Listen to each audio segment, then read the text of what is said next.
aonde estão as ações ambientais do agricultor? E nós também temos problemas. Não é só alegria. O agro é feito de pequenos e médios produtores. O agro é pop? Na nossa região, com certeza é. Estamos falando de um setor que representa para Mato Grosso mais de 50% do PIB, ou seja, mais da metade da riqueza produzida por aqui vem do agro. Sim, é um mercado produtor de riquezas. Podemos dizer que cada área rural é uma agroempresa, que tem por objetivo produzir mais e melhor. Entretanto, como toda empresa, produzir mais, ter lucro, é uma tarefa árdua. E essa turma do POP descobriu que juntos eles são mais fortes e se organizam em sindicatos e associações para entender exigências do Estado e também reivindicar seus direitos. E hoje vamos conversar sobre essa importância, como você pode começar a trabalhar nesse mercado e também outras questões que envolvem esse setor, pela visão de quem, além de produzir com todos os riscos do setor, dedica seu tempo em defender a classe. Eu sou o consultor Daniel Ludwig e você está acompanhando o Prime Business pela sua Hits Prime e pelas redes sociais do Portal 93. Fique ligado, eu volto já já. Prime Business. Oferecimento Nova Mídia. Agência de publicidades com 25 anos de experiência. Sandaliaria, a multimarcas de chinelos e personalização do Shopping Sinop. Revista Notícia mt.com.br. A história de Mato Grosso passa por aqui. No final da década de 80, quando o motor da economia de Sinop era a indústria madeireira, um ex-funcionário da Emater chega aqui por essas bandas e foi muito apoiado por sua esposa.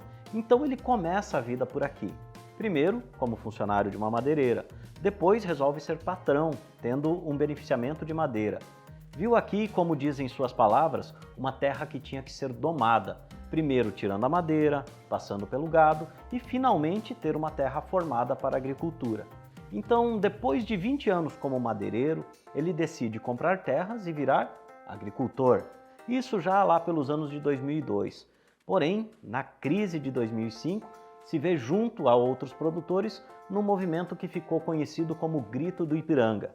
E desse grito contemporâneo surgem amizades e o seu ingresso ao Sindicato Rural de Sinop, bem como a fundação da ProSoja.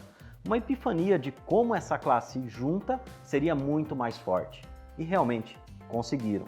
Quero dar as boas-vindas ao nosso entrevistado de hoje, Wilson José Redivo, presidente do Sindicato Rural de Sinop. Redivo, bem-vindo ao nosso programa de hoje.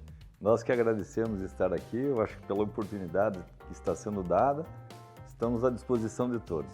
Para começar, é uma pergunta que quem não é tão chegado ao agro, ouve só as cotações subindo, descendo. Quando o soja bate lá o teto de valor, aquele soja 150 saca, todo agricultor fica rico? Que bom se fosse, né? Que bom se isso acontecesse de fato. O problema é que muitos produtores, existe um mercado de travamento futuro. Uhum. E 68% a 70% do soja vendido na safra passada foi comercializado abaixo de R$80. E o milho comercializado também na safra de 2021 foi comercializado abaixo de R$35. Ele chegou a quanto? E ele chegou até 80. Mas o produtor vendeu e cumpriu os seus contratos entregando milho de 35 quando estava a 70. Entregando soja de 80 quando ele valia 160. Quando as trades que receberam essa mercadoria estavam comercializando a 160, 170. Então a trade ganhou um dinheirinho. Dá uma diferença bastante grande, né? O produtor, infelizmente, ele não tem essa expertise de acompanhar de fato os valores. E mercado é uma coisa muito subjetiva. É uma coisa que foge da alçada do produtor saber o que vai acontecer no futuro, no próximo ano, a quanto que eu vou vender o soja no próximo ano. Aí ele acaba tendo que adotar essa estratégia. Ele faz o travamento dos custos dele, quando ele analisa que está numa situação satisfatória, ele trava para não ter o risco de pode baixar também, como subiu, pode ter baixado. Então ele se garante com esses preços. Porque essa pandemia ocasionou esse distúrbio de mercado, né? Eu digo assim, estava fora da cogitação, acho que de um modo geral, porque todas as commodities subiram, não foi só milho, soja, o ferro subiu, o aço, o petróleo subiu, né? Então houve uma desacomodação dos preços. E o produtor ninguém estava esperado para que isso acontecesse, ninguém estava esperando que isso acontecesse. Por isso que ele travou, vendeu soja a 80, achando que estava fazendo um bom negócio, e o soja foi a 150. Ou seja, o bom negócio nem sempre chega no agricultor. Redivo, nós entendemos que a função de um sindicato é defender a sua classe. Eu queria entender o que o Sindicato Rural de Sinop, hoje, o senhor está presidente, está fazendo com essa lei que está tramitando na Assembleia, que mexe no zoneamento do Estado. Inclusive, é uma mexida no zoneamento que aqui para o norte vai prejudicar a linha de crédito para o pequeno. Pode me falar um pouco dessa lei que está tramitando, desse projeto tramitando, e o que o sindicato está fazendo? Então, o zoneamento, como ele foi proposto, como ele está proposto, está sendo analisado, ele vai impactar bastante na região, principalmente a região norte do estado do Mato Grosso. Porque aqui ele vai criar áreas determinadas para a agricultura familiar. Quando você tem denominação de uma área específica para uma determinada produção, você tira, às vezes, você pega numa região, vou dar um exemplo, região de Canaã, Canaã do Norte. O soja está entrando de forma bem agressiva e muito agressiva.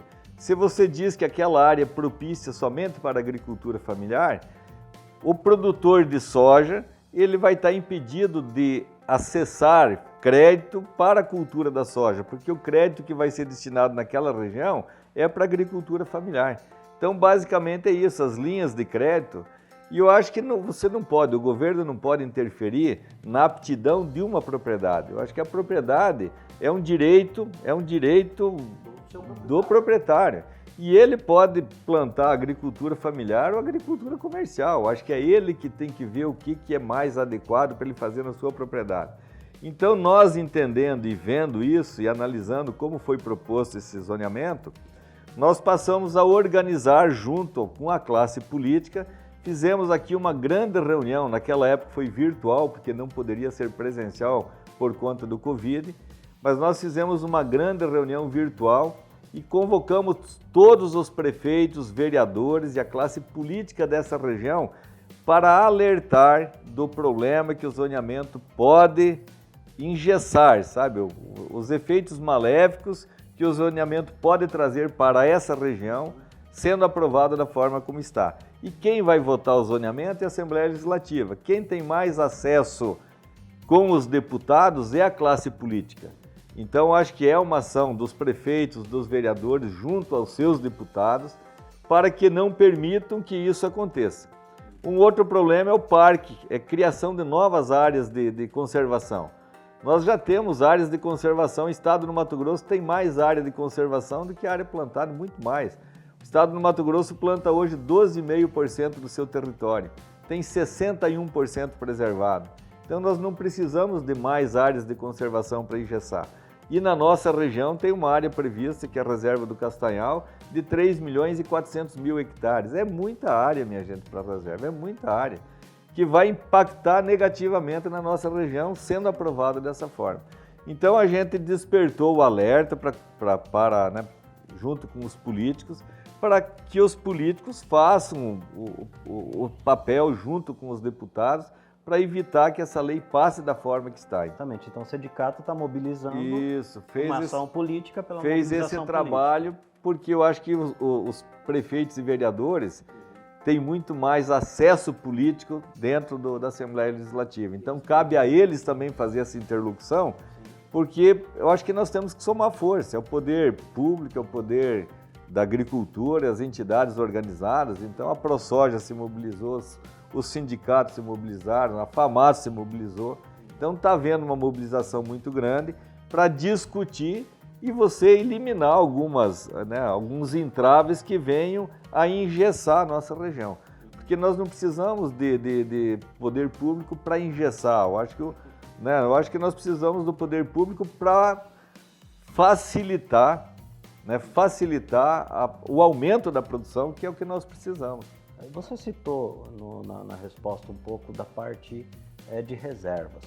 Isso me traz a situação do meio ambiente, que é uma bandeira que constantemente é levantada, dizendo que o produtor, ele em si, é um inimigo do meio ambiente.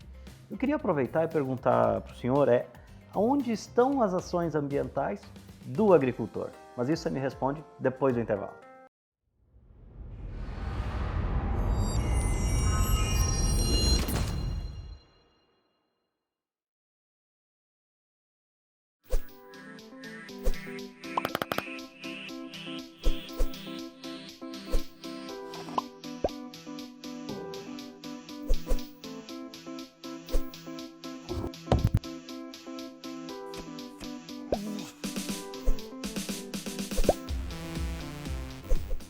Revista Notícia MT.com.br, portal de notícias, alimentado diariamente com notícias contendo informações importantes do estado de Mato Grosso.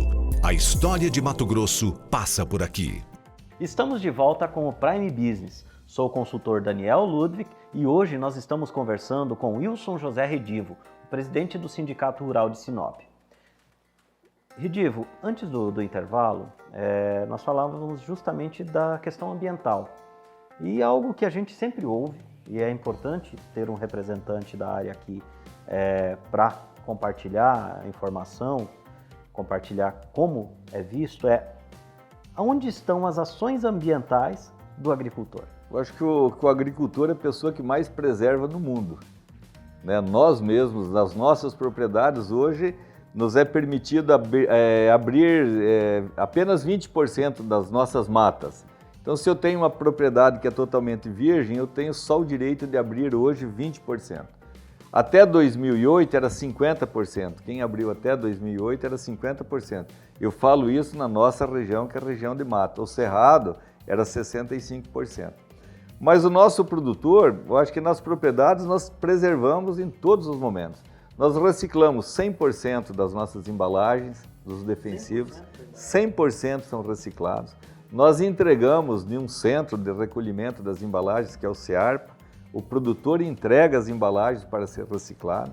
Existe um controle da totalidade das embalagens, são romaneadas as embalagens. E isso aqui é confrontado com aquilo que eu comprei pela nota fiscal de compra. Eu compro 50 embalagens, 50 galões de um produto de 20 litros, eu tenho que entregar 50 embalagens vazias daquele produto que eu adquiri. Então existe esse controle e o produtor faz isso com o maior prazer. Nós preservamos as nossas matas, nós preservamos as nossas reservas legais, todas as nascentes nós respeitamos e estão preservadas, as nascentes de água nas nossas propriedades. Então acho que o produtor tem muita consciência da função ambiental na sua propriedade, né? E nós somos, eu acho que o produtor é quem mais recicla carbono. Porque a lavoura de soja, quando ela está em fase de crescimento, isso são dados da Embrapa, não sou eu que falo. Ela recicla muito mais do que uma mata nativa. A lavoura de milho, quando está na sua fase de desenvolvimento, ela recicla muito mais gás carbônico do que uma mata nativa que está do lado dela. Então nós somos recicladores, né? Nós retiramos o gás carbônico através das nossas culturas que nós plantamos, a nossa safra de soja e safra de milho. Então acho que o produtor é o que mais recicla, o que mais, sabe, ele tem um trabalho de regenerar o que nós soltamos de gás carbônico na atmosfera. Então aonde que eu vejo os problemas ambientais? As grandes indústrias, né, que soltam nas suas chaminés lá o gás carbônico, tá certo? Os carros, né? As garrafinhas PET que estão entupindo bueiros e rios e córregos e por aí afora. Então acho que o problema ambiental não está no campo, o problema ambiental está nos grandes centros. Você pega um rio, qualquer rio, pega o Rio Iguaçu, e você toma a água do Rio Iguaçu antes de chegar em Curitiba. Chegou em Curitiba, você não passou por Curitiba, você não pode. Dei um exemplo do Rio Iguaçu, Tietê em São Paulo, é a mesma coisa. Antes de chegar em São Paulo é um rio que você toma a água dele, você toma água sem problema nenhum. Agora vá tomar água do Rio Tietê em São Paulo. Eu desafio alguém, um ambientalista, ir lá tomar água do Tietê em São Paulo. Agora, a água lá na minha fazenda, ele pode tomar em qualquer ponto da fazenda. Ele pode tomar sem problema nenhum. Então, acho que isso aqui tem que ser desmistificado. O produtor, ele faz um trabalho de preservação ambiental muito grande. Queria colocar um outro dado. 41% das reservas mantidas, isso aqui são reservas próprias dos produtores. Então, o produtor, 41% das reservas naturais que tem no estado do Mato Grosso é do produtor. Está em área privada, não é em parque nacional, não é em parque indígena. Então, nós temos 41% que o produtor preserva, particular, na propriedade dele, ele que faz a preservação, que tem essas áreas. 15,4% são áreas indígenas, 5,4% são as áreas de reserva legal das microbacias que tem, que totaliza 61%. O estado do Mato Grosso tem 61% das áreas preservadas. 61%. Bem mais da metade. E nós exploramos, a agricultura explora 12,5% da área do estado. Então nós preservamos na totalidade entre reserva legal, entre áreas indígenas, entre 41% que o produtor preserva na sua propriedade particular, que dá 61%. Nós utilizamos apenas 12,5% da área do estado do Mato Grosso. E nesses 12,5% nós somos os maiores produtores de soja do mundo. O estado do Mato Grosso é o maior produtor de milho, é o maior produtor de algodão, é o maior produtor do rebanho bovino. Tem 32 milhões de cabeças de gado no estado do Mato Grosso. E em 12,5% da área do estado do Mato Grosso. Então nós somos uma potência explorando apenas 12,5% e preservando nas nossas propriedades 41%. Então acho que não cabe me desculpem os ambientalistas, mas não cabe esse discurso que o produtor não preserva, que o produtor está destruindo a floresta amazônica, que o produtor é depredador e por aí. Eu acho que o produtor merece estátua de bronze pelo que ele faz, pelo que ele produz e pelo tanto que ele contribui com o estado e com a nação. Nós somos responsáveis pelo 26,6% do PIB nacional vem do setor agropecuário. Então isso é mais de 1/4 do PIB nacional. Eu acho que é um número bastante significativo. Nós somos geradores de emprego, você pode ver todas as cidades em que o agro se estabelece, as cidades crescem, é exemplo de Sinop. Você tem um aumento do PIB per capita. Sinop é um polo de prestação de serviço, um polo de assistência médica, um polo educacional. Quer dizer, nós somos uma região pujante graças ao quê? Graças ao agronegócio. Quem desenvolveu isso lá atrás foi o setor madeireiro, que nós vivemos o ciclo da madeira, e hoje o ciclo da madeira foi para o ciclo da pecuária, que foi a segunda fase, e da pecuária nós transformamos as nossas terras em áreas agricultáveis. Deixa eu te interromper um pouquinho e avançar aqui para um outro caminho. Você citou que as cidades onde o agro chega são cidades que acabam se tornando mais pujantes. Mas quando a gente olha para o agro de Mato Grosso, a gente tem uma sensação de que ele é só de gigantes. O agro, ele é só realmente para esses grandes? Como é que você vê essa situação? Não, muito pelo contrário. O agro é feito de pequenos e médios produtores. O agro mato-grossense é composto, na sua grande maioria, de pequenos e médios produtores. 63% da produção estadual vem de propriedades com área abaixo de 3 mil hectares, que para a nossa região é médio produtor, 3 mil hectares.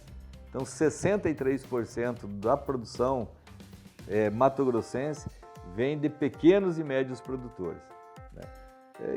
Infelizmente, tem lá que quando se mostra na televisão aquele bloco lá de 30, 40, 50 colheitadeiras abrindo uma colheita em formato de V, aquilo impressiona todo mundo que vê, mas não é a maioria das propriedades do estado, muito pelo contrário. Que tem que alugar a colheitadeira. É a minoria, então acho que quem faz a força do campo são os pequenos e médios produtores e que para isso que existem as associações, existem os sindicatos, porque o grande produtor ele tem condições de caminhar por conta própria, ele já atingiu um estágio tamanho que eu acho que ele já não depende mais de uma associação para alavancar algum... Tá certo? Ele tem departamento jurídico, ele tem departamento enfim, administrativo, ele tem o contador dele na empresa, ele já está muito bem assessorado pelo tamanho que ele está. Quem não está bem assessorado são os pequenos e médios produtores, que sofrem da mesma lei, que tem que seguir a mesma lei dos grandes. Então aí que vem a dificuldade, que a minha propriedade, quem é que controla lá? Eu cuido da produção, minha esposa cuida da parte administrativa, da parte burocrática. Ela tem que ser advogada, ela tem que ser tributarista, ela tem que entender DRH, contadora, ela tem que ser tudo. Diferente de uma grande empresa. E uma grande empresa tem todos os departamentos com pessoas qualificadas, altamente qualificadas, que se dá esse luxo, pode, né? Tem, vamos dizer assim, tem condições de ter essas pessoas e precisa de ter essas pessoas. Mas o pequeno e médio produtor, que a grande maioria das nossas propriedades, não tem essa mesma facilidade. E, no entanto, nós seguimos as mesmas leis. Eu vou dar um exemplo do E-Social agora. Eu sigo uma propriedade com 4 empregados, eu tenho que seguir a mesma regulamentação de uma propriedade que tem 500 empregados. Eu passo pelo mesmo crivo. Eu acho isso uma injustiça. Sinceramente, eu acho isso uma injustiça, porque eu tenho o mesmo custo para manter esse programa do E-Social que uma empresa que tem 500 empregados e eu tendo 4. Então, acho que não é muito isso. A gente acaba sendo prejudicado pela legislação, porque ela não separa pequeno, médio e grande. A lei é para todos e nisso eu até entendo que a lei deve ser para todos. Mas deveria ter uma distinção para aquele que tem um número pequeno de empregados. Ele não pode ter as mesmas atribuições de uma grande empresa que tem 500 mil funcionários. É mais difícil realmente, como você falou, há um acúmulo de até um desabafo que a gente faz, mas a gente vive isso. Mas no dia a dia, então, o estado do pequeno e do médio. Deveria ter uma diferenciação, né? Deveria ter uma diferenciação. Como é que você vê, Redivo, outras áreas? O senhor vem da área da soja, até é vice-presidente regional da ProSoja, mas outras áreas como hortifruticultura, produções de outras culturas, como é que você vê isso? Eu acho que o nosso estado tem aptidão para tudo. Nós temos aptidão para tudo. Nós temos aqui produtores de mel, né, que convivem pacificamente com o produtor de soja e de milho. Produtores, tem uma associação em Santa Carmen, né, dos apicultores de Santa Carmen. Nós temos aqui em Sinop apicultores também. Nós temos produtores de hortifruti e granjeiros. Agora teria que organizar essa cadeia de uma forma, né? Eu acho que organizar essa cadeia de uma forma melhor. Nós temos pessoas que se despontam nessas atividades, né? Alguns produtores que se despontam nessas atividades para produzir hortifruti e granjeiros. Então essa cadeia deveria ser organizada porque nós temos potencial para isso, né? Tem aí na Carmen um produtor de tomate, abobrinha italiana, berinjela, planta 4, 5 tipos de hortifruti, né? E é altamente bem sucedido. Então o que falta? Falta um assessoramento, organizar essa cadeia e que eu acho que tem espaço para todos. E tem esses pequenos produtores que eles têm que ser assistidos, eles têm que ter o espaço dele e conquistar o espaço dele, né? Eu acho que isso é uma coisa que tem que ser feita a nível de Secretaria da Agricultura, né? Secretaria Municipal, sindicato pode se envolver junto também. Até porque é uma área de alta rentabilidade. Exatamente. Trabalho e tem uma boa rentabilidade. Exatamente isso. Então, acho que nós temos espaço para todo mundo. Eu digo assim, nas extensões maiores, por que você planta soja, milho e algodão, vamos dizer assim? Algodão tem muito pouco. Porque a aptidão dessas áreas, ela é para isso, né? Olha a rentabilidade que essas máquinas dão, você plantando soja, milho, algodão, aí você tem, né? Exatamente. Você alimenta outras cadeias, né? Alimenta a cadeia do suinicultor, do avicultor, do criador de peixe, da energia. Então, eu acho que aptidão, o nosso estado tem aptidão para tudo. Eu vejo assim, falta a pessoa ter a visão, sabe? A pessoa ter a visão e ter o sangue na veia, querer fazer, querer executar, que as coisas dão certo. tudo que for bem feito, minha gente, dá resultado. Tudo que você pensar em fazer bem feito. Eu acho que o caminho é esse, né? Tudo que você pensar e aquilo que você não sabe fazer, você tem que copiar.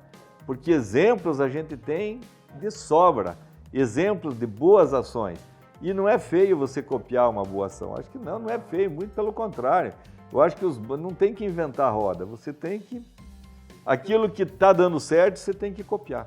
Isso que o senhor está colocando, nós tivemos recentemente um outro entrevistado, Daniel Brolesi, da Carpelo, e ele cita que ele tem dificuldades hoje de ter insumos, matéria-prima. E que matéria-prima ele precisa? Ovo de codorna. Ovo de codorna, você precisa 10 mil hectares para produzir? Não, você precisa 1 hectare, 2, ou seja, você consegue ter produções em áreas muito pequenas e suprir, ou seja, há deficiência, existe o espaço. Às vezes quem está nos acompanhando agora é que tem aquele tino empreendedor, às vezes tem uma área de terra que pode ser convertida em uma área de alta rentabilidade. Avançando um pouquinho mais, nós estamos na terra do agro, no estado do agro, e quem quer ter essa profissão, ir para essa profissão da agricultura, o sindicato tem alguma coisa que possa auxiliar essa pessoa a entrar nesse mundo? Olha, o sindicato tem uma parceria vem de longa data com o Senar. E ele promove cursos profissionalizantes em todas as áreas, sabe? Nós temos programados aí para o ano de 2022 agora, 138 cursos em várias áreas de atuação, né? É um número bastante grande, dá 12 cursos em média por mês, né? 12 por mês dá 144 no ano. Então, é um trabalho que o sindicato faz em parceria com o Senar e que dá excelentes resultados. Ele serve para dar aquela arrancada inicial de um operador de máquina, um operador de colheitadeira, um operador de autopropelido. Então, vai passar as noções básicas para esse profissional. Mas são cursos profissionalizantes que vêm ajudar o setor, porque existe uma carência muito grande de profissionais habilitados no campo. E essa deficiência vem do aumento de tecnologia das máquinas que ocorreram aí nos últimos 15 anos, 10, 15 anos. Houve uma transformação muito grande na tecnologia, né? E algum operador de máquina, ele não conseguiu acompanhar essa evolução tecnológica que está instalada no campo. Então esses cursos vêm de encontro para ajudar, sabe? Para ajudar a qualificar essas pessoas que pretendem atuar na área agrícola. É só ir lá no sindicato. Procura o sindicato rural, né? Eu posso até passar o telefone que tem aqui, né? É 66, o código é 66 9606 4014. Vou repetir, 9606 4014 ou 9601 2699. 9601 2699. Aí ele pergunta dos cursos e vai conseguir. Procura, pega a grade dos cursos que tem, vai se adequar dentro daquilo que ele gostaria de fazer, do curso que ele imagina de fazer. A pessoa que vai atendê-lo vai informar ele se não tem o curso nesse mês, vai ter no mês que vem, enfim. E ele se organiza para fazer. O curso é gratuito, não paga nada, não tem custo nenhum para fazer, recebe material, apostila, sabe, todo o material, né, recebe o treinamento de forma gratuita. É um trabalho que é feito pelo sindicato juntamente com o Senar, justamente para resolver os gargalos de falta de mão de obra qualificada no campo. Olha só, então quem está nos acompanhando, fica a dica, tem curso profissionalizante para entrar na área agrícola. Redivo, nós vamos dar uma pausinha agora, que eu vou chamar o nosso companheiro de programa, o consultor Victor Medina. Ele sempre traz uma dica especial aqui para quem é empreendedor, para quem pretende empreender, tanto no campo quanto na cidade. Victor, é com você. Olá, amigos do Prime Business. Chegamos ao momento Dica do Consultor. Na semana passada, falamos de pesquisa quantitativa e hoje vamos falar da missão da sua empresa. Eu sou o consultor Victor Medina e trago essa dica para você. Dica do Consultor. Com certeza você já ouviu falar em missão, visão e valores, muitas vezes não compreendido ou não levado a sério por muitos, porém essencial para a construção do planejamento estratégico da sua empresa.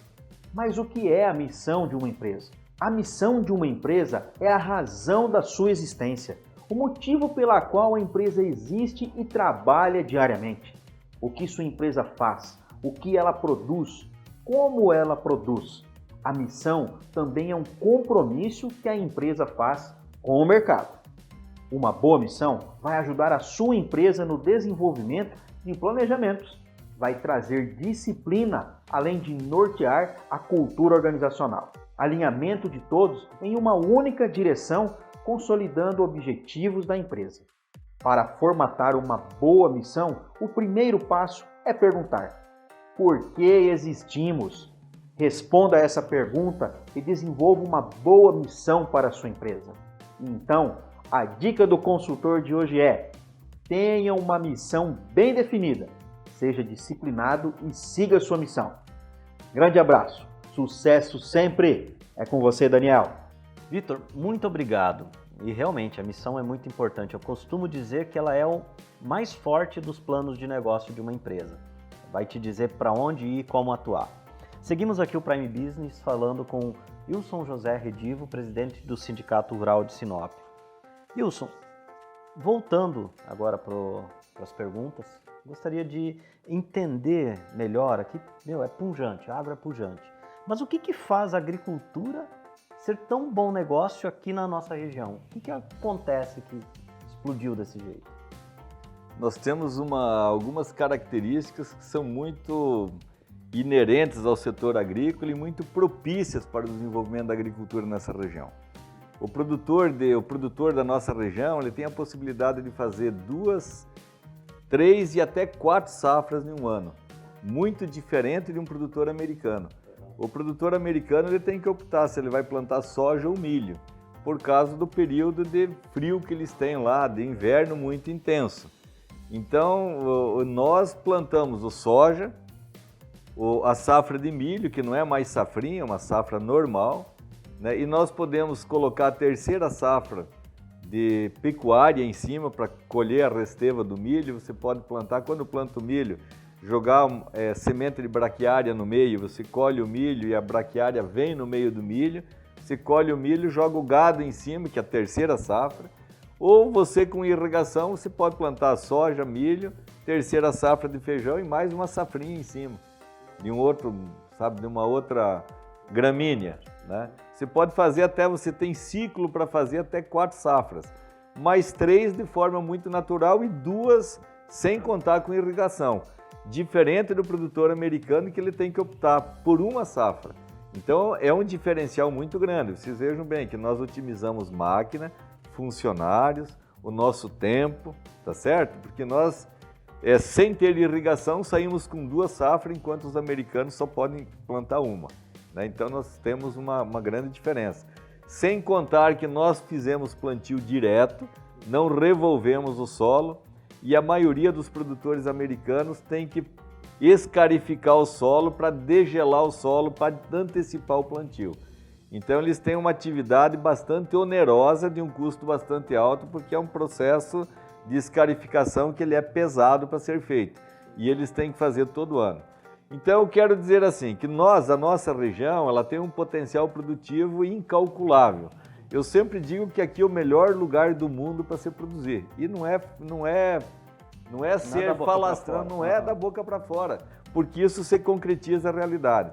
Nós temos topografia plana, que favorece a utilização de máquinas, né, de larga escala, que assim, elas aceleram o processo de plantio, de colheita, em função da topografia que nos facilita bastante. Nós temos chuvas abundantes, que nós podemos fazer 2 safras garantidas sem precisar de irrigação, né? Então nós temos chuvas regulares e abundantes. Na época da chuva, dificilmente fica 10 dias sem chover. Diferente do Sul, que Diferente dos nossos irmãos do Sul, que esse ano tiveram problemas muito sérios de produtividade, em função da seca, né? Paraná foi 40%, se fala lá em 40% da redução da produtividade de soja, da produção de soja. Então são dados muito significativos. E nós aqui não temos esse problema de escassez de chuva jamais, né? Então nós temos às vezes excesso de chuva que prejudica prejudica a nossa colheita, atrapalha a nossa colheita, ou ocasiona perdas na colheita.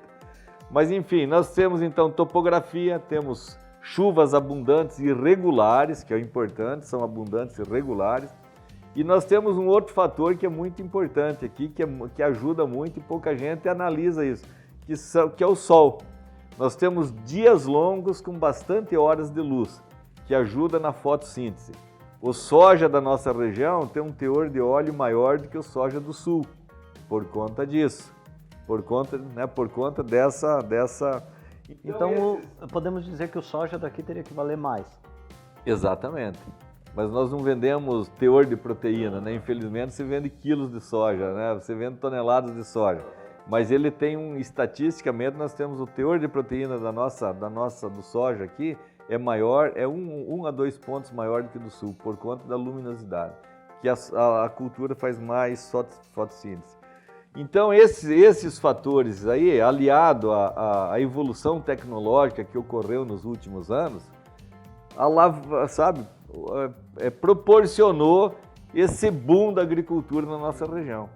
Né? Proporcionou estourar, vamos dizer assim, né? Eu acho que explodiu, né? E para cá vieram, eu acho que é outro fator, para cá vieram pessoas também determinadas, que isso é outro fator, eu acho importante. Porque as coisas não aconteceram de graça, minha gente. As coisas aqui, essa transformação não foi de graça. Sabe quanta gente veio para cá e sofreu, morreu, né? Morou embaixo de lona. Quanta gente veio para cá, ficou 1 ano, 2 anos, 3 anos morando embaixo de lona, com a família, com o filho, com família, né? Morando em condições precárias. Mas era um sonho, era um desejo de vir para cá. Eu mesmo, quando criança, eu tinha esse desejo de vir para o Mato Grosso, desde quando jovem, que eu estudava no Colégio Agrícola em Ponta Grossa, sabe? Lá nós fizemos, é uma historinha, fizemos um trabalho lá, a gente foi convocado para fazer um trabalho de levantamento dos carros que passavam na rodovia 277, lá que vai de Ponta Grossa a Curitiba. E lá você pesquisava, cara, todo mundo, Mato Grosso, tudo, sabe? Era aquela enxurrada de gente, mas o que tanto esse povo vai para lá, né? E despertou curiosidade, né? E aqui a gente via falar das terras planas, eu vim de uma região do sul do Paraná lá, que é a terra bastante toda dobrada, jamais você ia ter lá 10 hectares planos para você plantar. Aqui você pega essa imensidão, desse chapadão aí. Então isso aqui facilita, são fatores que facilitadores, né? Para você ter essa pujança na produção. Então, acho que nós estamos no celeiro do mundo. Aqui, de fato, é o celeiro do mundo. O que falta para nós aqui? Que nós também temos problemas. Não é só alegria. Aqui está faltando, acho, melhorar a infraestrutura. Né? Nós temos algumas deficiências. Deficiências de armazenagem que o produtor tem. O estado no Mato Grosso e o Brasil é deficiente em armazenagem, falta de armazéns. Isso aqui pode ocasionar, você imagina se resolverem ficar 6 meses sem embarcar soja. Não tem aonde pôr a colheita da safra de soja, não tem armazém suficiente para armazenar os grãos que o produtor colhe na safra. O Mato Grosso não tem capacidade de armazenamento para isso. Então é crítico, é problema de segurança nacional. Eu quero dizer que isso é um problema de segurança nacional, a falta de armazenagem. Porque é muito fácil eles resolverem lá, vamos parar de comprar produção por 6 meses.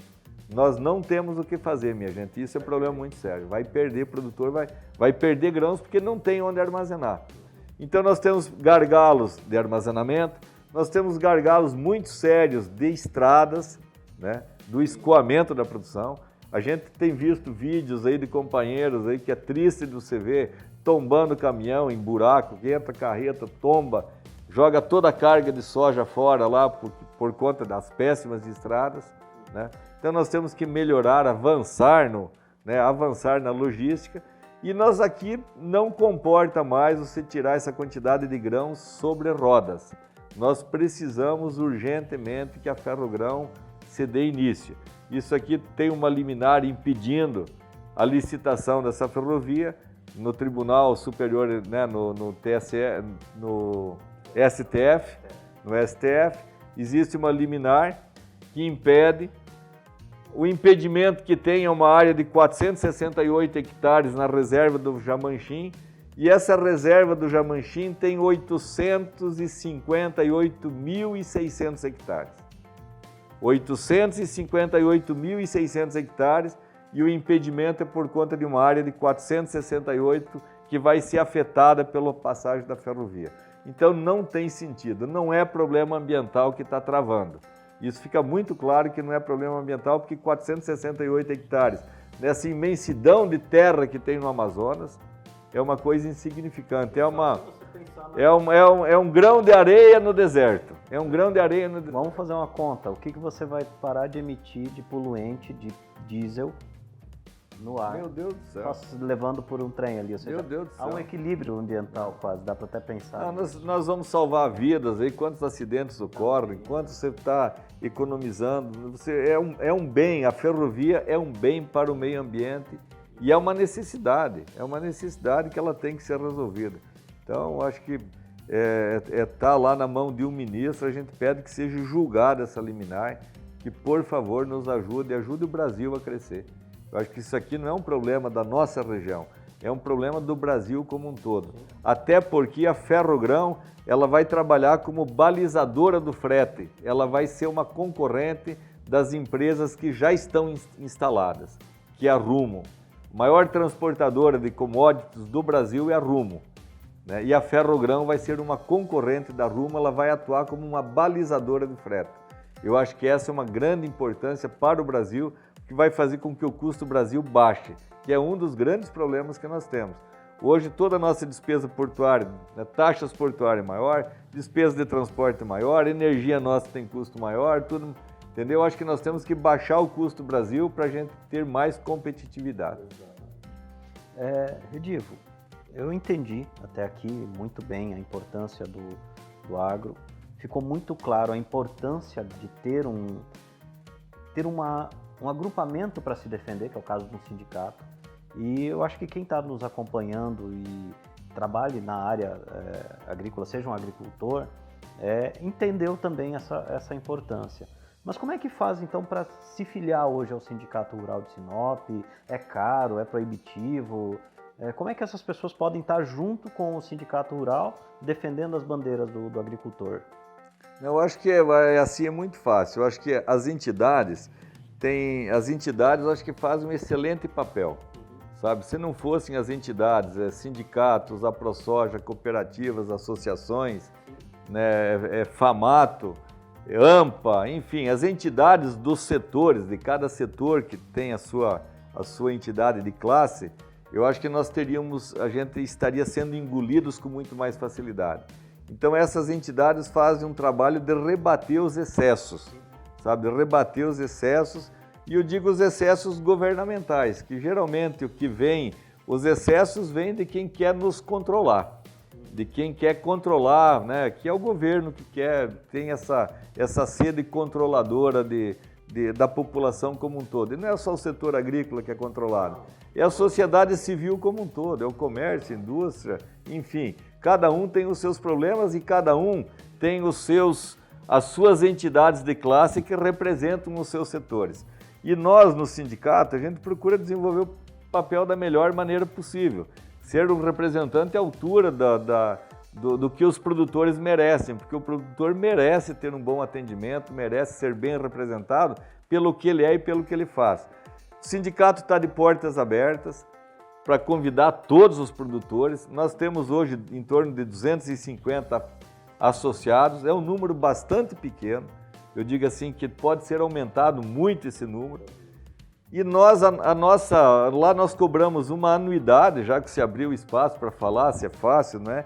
Nós cobramos uma anuidade, não é mensalidade. E essa anuidade é de R$1 por hectare. Tendo um mínimo de R$400, então talvez penalize um pouquinho o pequeno produtor, que tem lá 10 hectares. Mas o mínimo é R$400 de anuidade e um teto máximo de 4.000. Aquele grande produtor que planta lá 10.000 hectares, que tem alguns aqui na cidade que plantam mais de 10.000 hectares, pagam R$4.000 por ano. E a gente, o que gostaria no nosso sindicato é de trazer os filhos dos produtores para dentro. prepará-los, né, preparar essa geração mais nova para o futuro, que eles dê continuidade dentro do sindicato.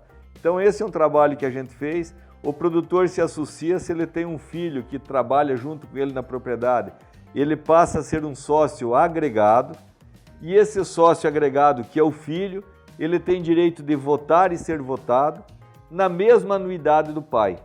Ele só vai pagar a sua anuidade a hora que ele, vamos dizer assim, que ele venha casar e plantar sua própria área, tocar sua vida de forma independente, ele vai lá no sindicato, deixa de ser um sócio agregado e passa a ser um sócio titular.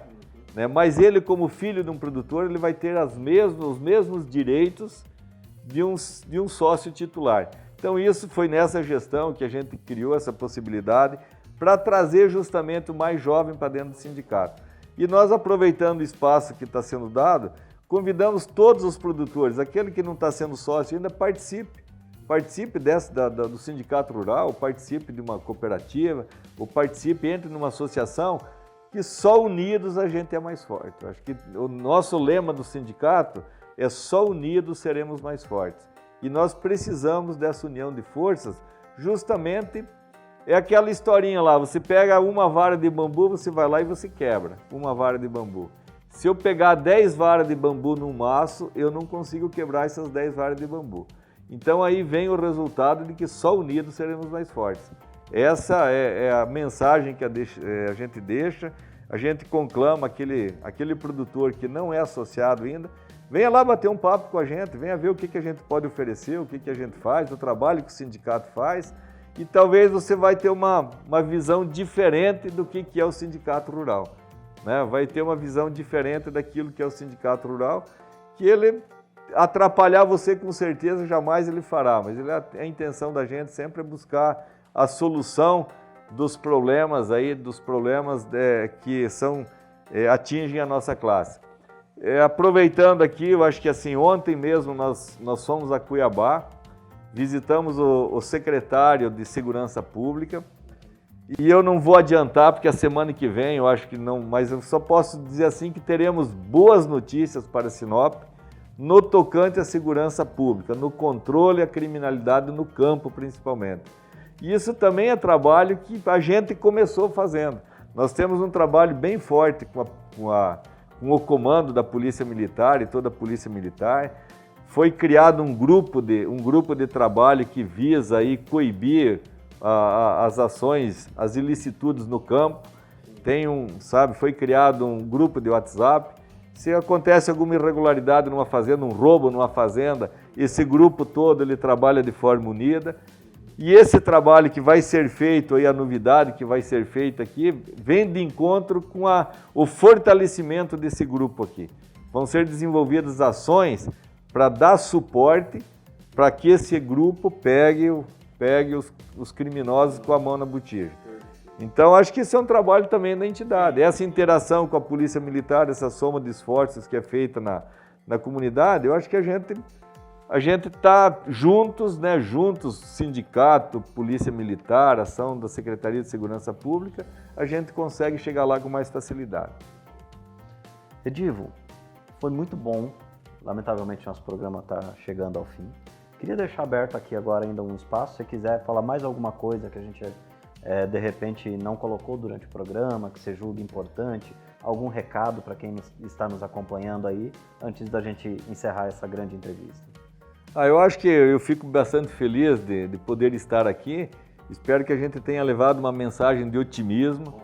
Eu quero dizer que o sindicato também está aberto para as esposas dos produtores. Nós vamos ter agora no dia 8 de março, que é Dia Internacional da Mulher, a gente vai fazer vai fazer um encontro com as mulheres, né? Vai ter uma palestrante que vai falar de um tema bastante interessante, né? E a gente está reunindo todas as esposas, convidando todas as pessoas envolvidas, independente de que sejam sócias ou não, né? Mas sendo produtor, tendo vínculo com a área agrícola, estão todas convidadas para participarem desse encontro no dia 7 de março.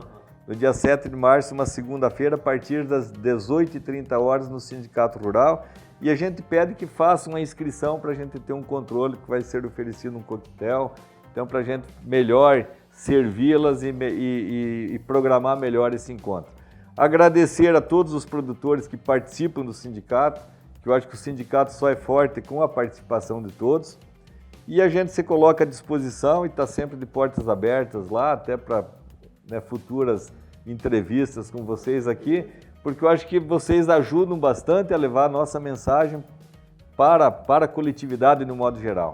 Né? Eu acho que isso aqui ajuda, é um trabalho que vem de encontro com o nosso trabalho, e vocês estão dando força para a gente, para levar as informações para o campo. Então, acho que nós temos que somar cada vez mais, a gente se coloca à disposição, qualquer evento, qualquer dúvida que tenha, a gente está sempre disposto e de portas abertas para essa troca de experiência. Fiquei bastante feliz de estar aqui. Da mesma forma, nossa felicidade é mútua, gostamos muito desse papo, achamos muito importante trazer realmente as suas palavras para quem nos acompanha, e principalmente para quem trabalha com agro ou quer trabalhar com agro, entender um pouco mais de como esse mercado funciona e de como ele pode ter apoios, seja um sindicato está aí para apoiar. Muito obrigado pela sua participação, ficamos muito contentes de tê-lo aqui também, e em breve conversaremos mais sobre agro no nosso programa, porque nós sabemos que temos muitos empresários aqui na nossa cidade que querem ir para o agro ou já estão no agro e precisam de fortalecimento e boa informação, boas dicas de como atuar nessa área. Para quem nos acompanha, esse foi o Prime Business de hoje, onde nós entrevistamos Wilson José Redivo, o presidente do Sindicato Rural de Sinop. Semana que vem tem mais. Até lá! Prime Business, com Daniel Ludwig. Oferecimento Nova Mídia, agência de publicidades com 25 anos de experiência. Sandaliaria, sua multimarcas de chinelos do Shopping Sinop. Crocs, Havaianas, Coach, Cavaleira, acostamento, Coca-Cola e muito mais. Revista Notícia MT.com.br. A história de Mato Grosso passa por aqui.